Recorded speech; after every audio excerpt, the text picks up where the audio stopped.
I'm deeply concerned about the state of information technology in general in the world when it comes to news, media, social media, and and the surveillance economy that we have now.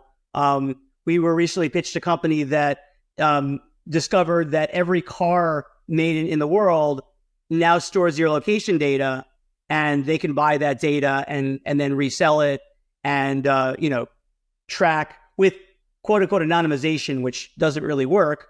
And if there's a location data point that starts at my personal home and then drives to my children's school and then drives to a gym and then drives to a doctor's office, you can figure out it's me. So these kinds of things are really dangerous out in the wild. But I think that if you think about like 40, maybe you're too young, but like going back 40 years ago and longer, we had 3 television networks. We had, maybe 2 to 4 newspapers of record, depending on your perspective. And I would submit that we knew more about the world.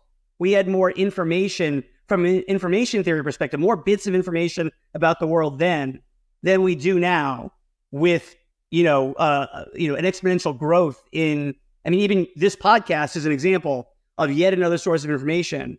But what I find is that when I read the news, even with all the tools out there to aggregate, whether it's Apple News or these curated AI-powered news aggregators, if I actually make a mistake of reading an article, I will spend more time researching the sources of that article to verify to determine the veracity of it, understand the biases of the authors, figure out what they didn't say, that I will spend so much more time researching the article and then discover that probably half the things in the article weren't true. That if I just read news, I will know less truth and less information than if I just didn't bother.